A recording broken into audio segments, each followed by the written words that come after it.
ziar bu màggal bi sa loxo lañ koy teg comme fa nga jóge ak leer gi nga indaale ñuy ziar ñëpp kon ci xew-xew bu am solo boobu ñu jógee Pape Djibril Fall ni ma la wax ñu am mbégte recevoir la encore ci plateau bi gannaaw yaa doon jëwriñ ji foofu ca Touba waaye ñu am mbégte ànd ak Abdourahmane Sow COS M23 Blaise Ndiaye APR Médina bu ngeen ko déggee xam ne kon politique bi am na ci wàll deuxième partie bi mooy doon social bi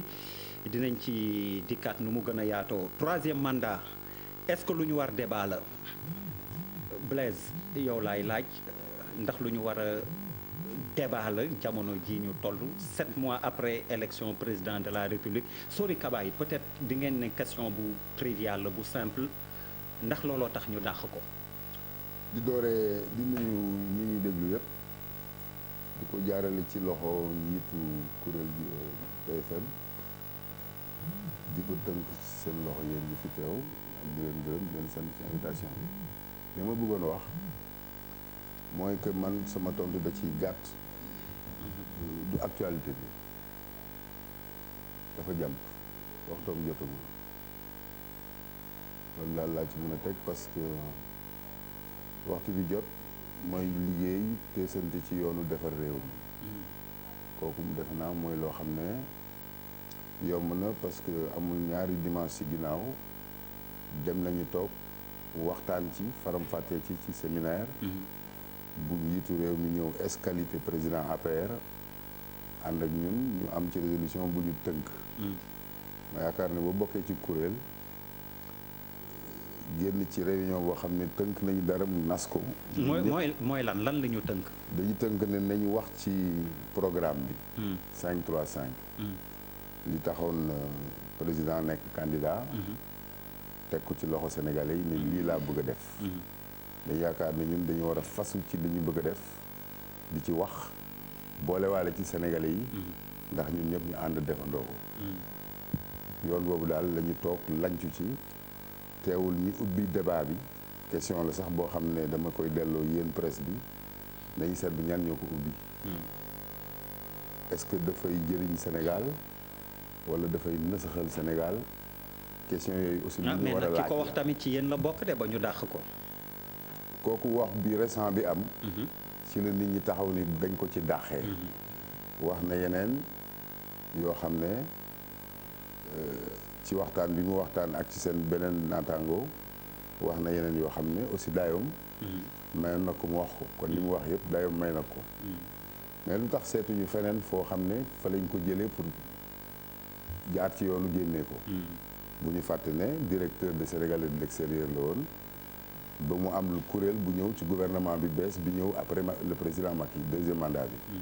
mu am ministre délégué chargé des Sénégalais de l'extérieur waaw nit ñi aussi war nañu xalaat ne est-ce que ministre ba tegul di teg ay nitam yu bees yi nga xam ne ñoom la war a àndal liggéey lu nguur mayee war nañu xool aussi foofu te bañ a néewal kàddoom ba tax ñu mën ko ci dàq parce que dafa war a wax ci constitution daf ci am droit wax ko yelloo na est-ce que ak jamono ji ak toogin bi ñuy laaj rawati mu bokk ci kuréelu ministère des affaires étrangères est-ce que yelloo na ci waxtu boobu moom mu war ko yenu parce que kàddoom aussi yelloo sama bos parce que kàddu directeur la te ñu génn ci séminaire boo xam ne dañuy fasu jël décision teg ko résolution ne yoon bii la ñuy taxaw dañuy wax ci 5-3-5 programme d'industrialisation 0 déchet 0 bidonville loolu nag dañ ci war a boole Sénégalais yi parce que dafa méngoog loo xam ne dañ ko voté ci constitution ci référendum nouveau droit yi ñu jox Sénégalais yi ak yelleef yi ñu jox kon nañu bàyyi Sénégalais yi seen kër dem defal leen nañu essayé neexal leen ñu ànd ñun tamit génn ak ñoom defari loolu tamit nañu ko nangu bon xaw ma ndax am nga nombre tànk ci APR kii waaye yaa ngi nii ci troisième mandat bi ngay wax de moytul suba kon non man waxaguma ci ci tontu kon bu si sori de alors Abdourahmane Sow yow débat bi nekk di instauré wu yéen COS M23 ban gis-gis ngeen ci am waaw li ñuy wax bismillahi rahmaani rahim wasalaatu wasalaamun ala shafi seydina Muhammad sallam donc mënuñu commencé di duñ leen nuyu borom kër gi di leen remercier ci invitation bi di nuyu ñëpp ñi fi teew di nuyu grand Blaise wala père Blaise parce que moo ma yar ñun ñaar ñëpp Sicap lañ dëkk donc c'est un plaisir de le retrouver sur ce plateau alors ñu dañ jàpp wax bi comme ku yor casserole lu tubaab di wax mais ñun dañ koy olofal dugal ko sa biir mbubb di dem mu jékki-jékki daanu def bruit parce que fi wax bi jógee lu am solo la ci kuréelu ñi nekk mouvance présidentielle la jóge ñuy fàttali ko jamono amoon na fi un constitutionnaliste bu am tur bu ñuy wax Babacar Gueye génnoon fi évoquer la lettre de la constitution portant sur le mandat du président de la république coow jib fii ñi xaw ko oyofal opposition bi jël ci ay position ñu ne dañ ci jëloon position parce que dafa am loo xam ne dañ ko dund ñun ñëpp liñ naan ku ndomin rey sa maam boo gisee lu ñuul da ngay daw alors ñu nekk ci benn gouvernance boo xam ne liñ fi joto am comme souvenir depuis lors ñi nga xam ne ñoo ŋànk réew mi muy le président de la République ses collaborateurs et tout ça nous avons en tout cas le regret de constater que kenn mënul déggug ñoom ci kàddu parce que jox nañ fi kàddu ci ay tënk yu ñu fi tënkoon ci ni ñu yoree réew mi balaa ñuy falu ñu falu ba suñ doon yàlla tey chaque fois bu ñu jëlee ay engagement duñ ko respecté surtout yu jëm ci mbirum constitution yeeg institution yi moo tax na malgré respect bi ñu ko ameel malgré engagement ferme bi mu jël oral bi mu jël ñun bokk nañ ci nga xam ne dañu préoccupé woon depuis 2015 je rappelle que COS M23 dafa woote woon place du souvenir Ismaïla Madior Fall ma nga fa woon conseiller juridique du président de la République Aïssata Tall Sall toute l'opposition ñu tuddee ko waxtaan ba juboo balaa ñuy mën a dem émergence dañuy dem convergence ñu ne les réformes institutionnelles quelle constitution pour le Sénégal alors wax boobu dab nañu ba tey ñu gis ne que ñun suñu xel dalul parce que jàmmaarloo am na débat am na ci mandat bi ñu ne ñu 2 mandats de 5 ans la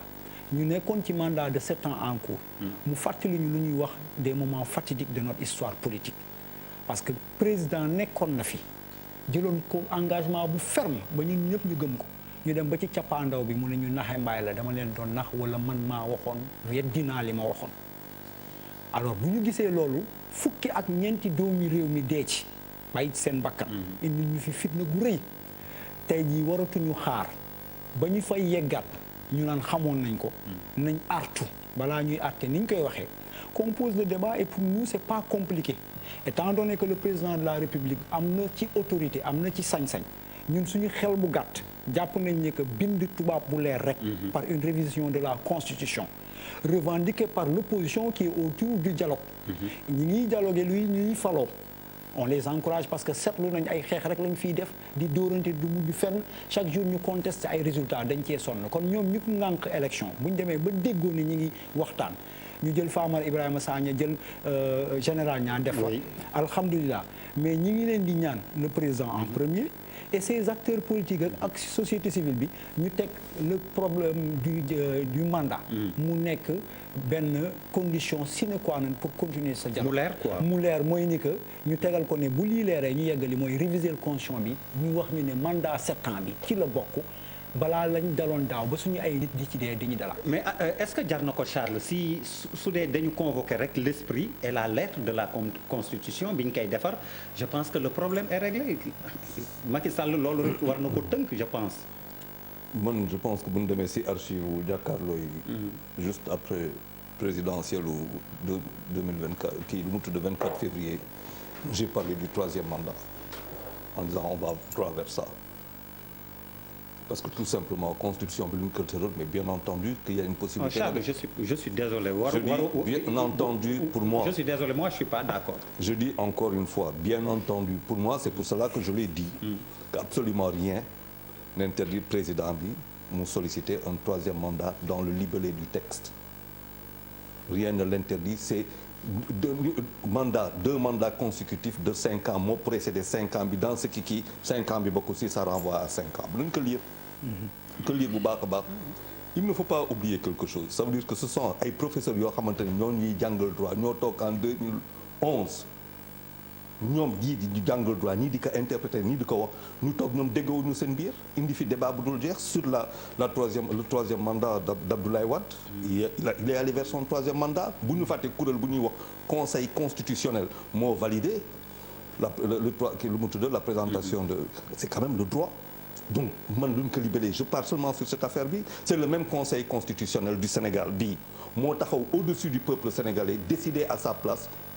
décider à la place du peuple sénégalais ne ko c'est pas la peine ngay dem si référendum pour wax si 5 wala 7 ans yi man maa koy décider à sa place c'est un coup d'état par rapport au peuple faut le dire maintenant l'affaire c'est quoi pourquoi moo waxul loolu moo tax xam nga der ballon sonde autant pour moi dañ ko mos a sànni quand il s'est agi de 5 ans 7 ans 5 ans ramené à 5 ans avant ñuy ñëw mais kan lañ ko commencé wax il y a eu la présidentielle 2012 ñu ñëw 2012 2013 14 ballon sonde bi ñu lancé ko nit ñi commencé wax fan la mujjee. fii lañ fi toog ne il n'y aura pas plus de 5 candidats à la présidentielle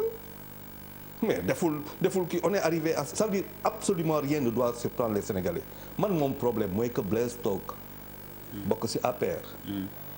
toog xool Sénégalais yi ne ñun mandat yi duñ ci wax 3e mandat duñ ci wax mais ça c'est Blaise je suis désolé c'est manquer de respect aux Sénégalais. Il n'y a pas plus grand truc que de nous manquer de respect de nous regarder de nous dire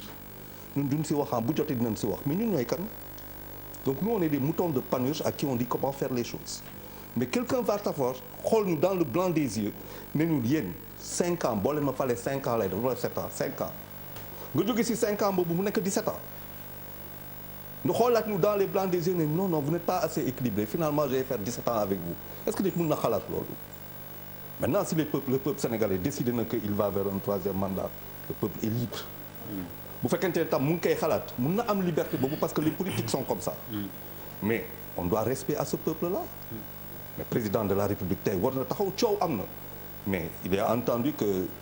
Kaba bu muy wax ci affaire bi dégg naa sax que il y a eu son décret de limogeage bi précède wax ba.